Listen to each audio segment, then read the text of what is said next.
ఏ విధమైన నిర్ణయం తీసుకోబోతుంది ఆంధ్రప్రదేశ్ రాష్ట్ర ప్రభుత్వం వేచి చూడాల్సిన అవసరం ఉంది కాబట్టి ఈరోజు ప్రెస్ మీట్ ఏర్పాటు చేయడం జరిగింది. రాష్ట్రంలో జరిగేటువంటి అతి కొద్ది రోజుల్లో జరగబోయేటువంటి ఆంధ్రప్రదేశ్ రాష్ట్ర ప్రభుత్వం ఏ విధమైన నిర్ణయాలు తీసుకోబోతుంది అనే దాని మీద కూడా ఒక చర్చ అవసరం.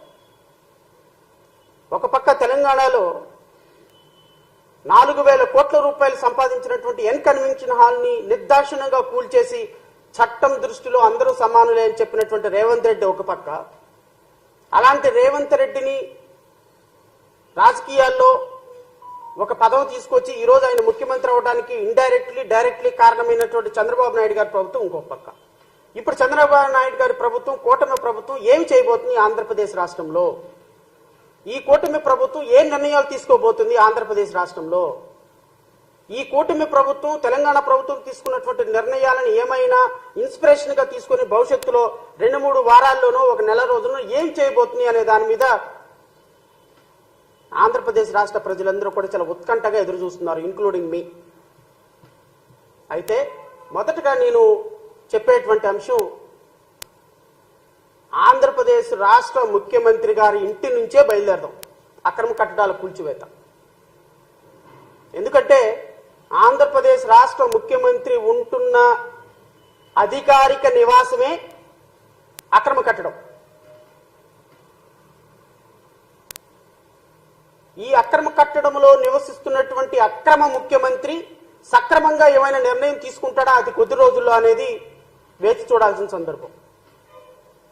నేను గౌరవ ముఖ్యమంత్రి గారిని, గౌరవ ఉప ముఖ్యమంత్రి గారిని, ఎందుకు ఉప ముఖ్యమంత్రి గారిని ఇక్కడికి తీసుకురావాల్సి వస్తుంది అంటే, గౌరవ ఉప ముఖ్యమంత్రి శ్రీ పవన్ కళ్యాణ్ గారు కూడా ఇప్పుడు ఎన్విరాన్మెంటల్ పంచాయతీరాజ్ మినిస్టర్ కాబట్టి ఎకో సిస్టమ్ ని పరిరక్షించాల్సినటువంటి బాధ్యత పవన్ కళ్యాణ్ కి ఉంది కాబట్టి, ఈవెన్ చంద్రబాబు నాయుడు అక్రమ నివాసంలో ఉంటున్న చంద్రబాబు నాయుడిని కూడా తొలగించేసేసి పక్కన పెట్టేసేసి చంద్రబాబు నాయుడు మీద కూడా, ఆయన ఇంటి మీద కూడా కోల్చగొట్టగలిగినటువంటి నిర్ణయం తీసుకోగలిగిన అధికారం ఉన్నటువంటి మంత్రి కాబట్టి నేను పవన్ కళ్యాణ్ అడగాల్సి వస్తుంది. నేను గౌరవ ఉప ముఖ్యమంత్రి గారిని అడుగుతున్నా, మీరు మీ ముఖ్యమంత్రి గారు, మీ హెడ్ ఆఫ్ ది ఇన్స్టిట్యూషన్ ఉంటున్న అక్రమ కట్టడాన్ని ఎప్పుడు కోల్చబోతున్నారు? సినిమాల్లో డైలాగులు చెప్పి గబ్బర్ సింగ్ డైలాగులు రాష్ట్రంలో కుదరవు కదా సార్. ఎందుకంటే ఇది ఒక పరిపాలన. మీకంటే అక్కడ ఒక డైరెక్టర్ ఉంటాడు, ఒక సినిమా ఆర్టిస్ట్ ఉంటాడు, డైలాగులు చెప్పేవాళ్ళు ఉంటారు, కో డైరెక్టర్లు ఉంటారు.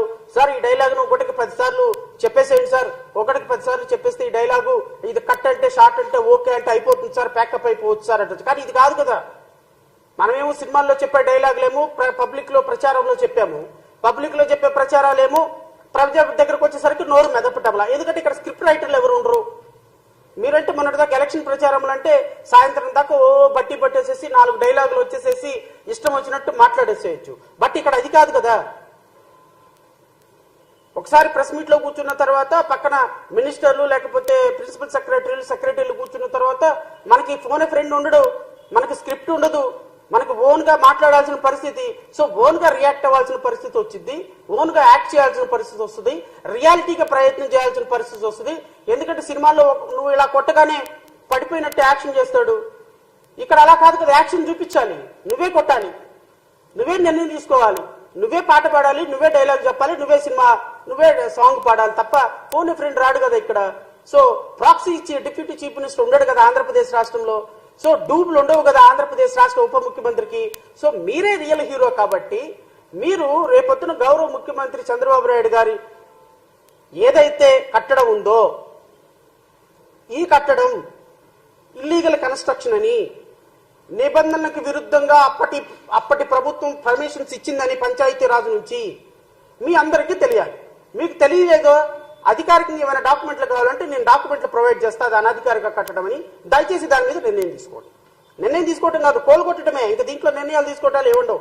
ఎందుకు అంటే ఈ కట్టడాలు అనైతికమైనటువంటి కట్టడాలు అని గత ప్రభుత్వంలో మినిస్టర్ గా పనిచేసినటువంటి దేవినేని ఉమా గారు చెప్పినటువంటి వీడియో నేను ఇప్పుడు ప్రెస్ కి రిలీజ్ చేయబోతుంది. ఇది ఆల్రెడీ పాత వీడియోనే, పెద్దగా అందరికీ చూడాల్సిన అవసరమో చెప్పాల్సిన అవసరమే లేదు. కానీ ఇప్పుడు రిలీజ్ చేయడానికి కారణం ఏంటి అంటే అధికారికంగా మీ ప్రభుత్వంలో ఒక ఇరిగేషన్ మినిస్టరే ఇది అనాధికారిక కట్టడము, ఈ కట్టడాన్ని కోల్చాలి అని చెప్పిన సందర్భంలో, వీళ్ళకి నోటీసులు ఇచ్చామని చెప్పిన సందర్భంలో, లింగమనేని గెస్ట్ హౌస్ కి నోటీసులు ఇచ్చామని చెప్పిన సందర్భంలో, ఈ నోటీసులు ఒక్కసారి ప్రభుత్వం ఇచ్చిన తర్వాత దాన్ని ఉపసంహరించుకునే అవకాశం లేదు.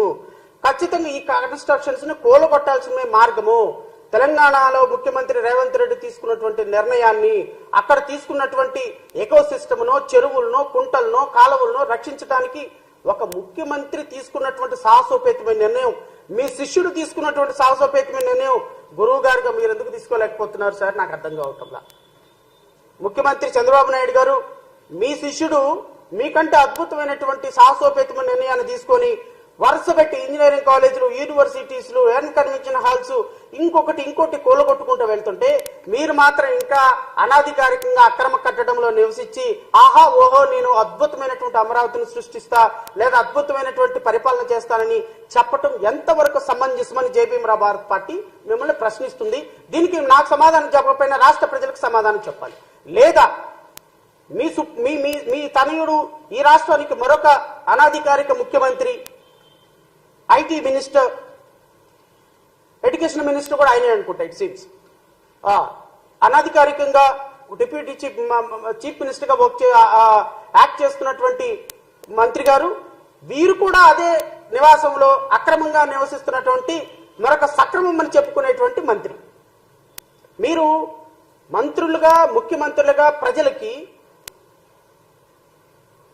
యొక్క జీవన ప్రమాణాలకి మీరు ఒక రోల్ మోడల్ గా ఉండాల్సిన సందర్భం. ఒక ముఖ్యమంత్రి గారే అక్రమ కట్టడంలో ఉంటున్నారు, ఒక మంత్రి గారే ఎడ్యుకేషన్ మినిస్టర్ పిల్లలకి అబద్ధాలు ఆడకూడదు, సత్యమునే పలకవలని చెప్పాల్సిన ఒక వ్యవస్థకి ఒక మంత్రిగా ఉన్నటువంటి నారా లోకేష్ అక్రమ కట్టడంలో నివసిస్తూ ఇది సక్రమ కట్టడమే, దీనికి అన్ని పర్మిషన్స్ ఉన్నాయంటే ఎలా ప్రజాస్వామ్యం అవుతుంది సార్? ఇది how we can call it as a democracy? మీరు అధికారంలో ఉన్నారు కాబట్టి మీరు రోల్ మోడల్ గా ఉండాలి. నేను Pawan Kalyan deputy chief minister గారిని కూడా అడుగుతున్నా, మీరు ₹1 జీతం తీసుకుపోతే నాయన ముందు ఆ 2 లక్షల జీతం ఏదో మీరు తీసుకొని చేయాల్సిన పనులు చేయండి. మీరు ఆ ₹2 లక్షల జీతం తీసుకోకుండా మీరు ఇక్కడ 2,000 కోట్ల మంది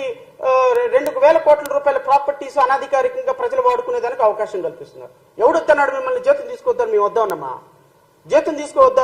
₹1 జీతం తీసుకోమని మేము వద్దానమ్మా? జీతం తీసుకుని ఆయన చట్టం మీకు ఏదైతే పరిధి ఇచ్చిందో ఆ పరిధిలో జీతం తీసుకోండి, చట్టం ప్రకారం పనిచేయండి.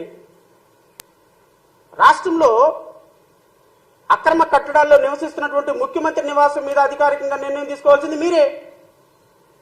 ఎకో సిస్టమ్ ని, ఫారెస్ట్ ఎన్విరాన్మెంట్ ని కాపాడాల్సిన సిస్టమ్ మీరే. కృష్ణా నదిని కాపాడాల్సిన బాధ్యత మీదే. ఎడ్యుకేషన్ మినిస్టర్ గా, ఐటీ మినిస్టర్ గా అనాధికారికంగా నివసిస్తున్నటువంటి నారా లోకేష్ అండ్ గౌరవ ముఖ్యమంత్రి చంద్రబాబు నాయుడు గారిని ఆ కట్టడంలో నుంచి కూలగొట్టి పక్కకు పెట్టాల్సి, వాళ్ళని కూడా బుద్ధి చెప్పాల్సింది మీరే. ప్రశ్నించేది మీరే కదా. అదేదో సినిమా తీశారు, ఏంటి కెమెరామ్యాన్ గంగతో రాంబాబు, అసలు దాంట్లో ఒక్క డైలాగ్ మీకు గుర్తు చేసుకోండి సార్. ఒక్క డైలాగు ఒక్కసారి నా పర్సనల్ రిక్వెస్ట్, ఆ సినిమా ఒక్కసారి సాయంత్రం వేసుకుని ఒక యూట్యూబ్ లో కొట్టుకొని చూడండి. కెమెరామ్యాన్ గంగతో రాంబాబుతో మీరు చెప్పినటువంటి డైలాగులు, అద్భుతమైనటువంటి డైలాగులు, సిస్టమ్ని కాపాడడానికి మీరు చెప్పిన డైలాగులు ఒక్కసారి గుర్తు చేసుకొని అనాధికారిక కట్టడాల మీద కొరడా రూలిపించవలసిందిగా నేను కోరుతున్నా. అయితే గత ప్రభుత్వంలో ఇరిగేషన్ మంత్రిగా వచ్చిన తర్వాత ఎప్పుడు కూడా ఎక్కడా కూడా ఈ ఎసెన్షియల్ ఇవ్వద్దని చెప్పాను. ఇవి ప్రజల ఆస్తులు కాపాడుకోవాలని చెప్పాను. కాబట్టి లోపల ఎక్కడా కూడా ఇవ్వట్లేదు. బయట ఆ పక్క ఈ పక్క ఎక్కడ ఆక్రమణలు జరిగినాయి. ఈ పక్క చూస్తే అపార్ట్మెంట్లు కట్టారు, ఈ పక్క చూస్తే చాలా కార్యక్రమాలు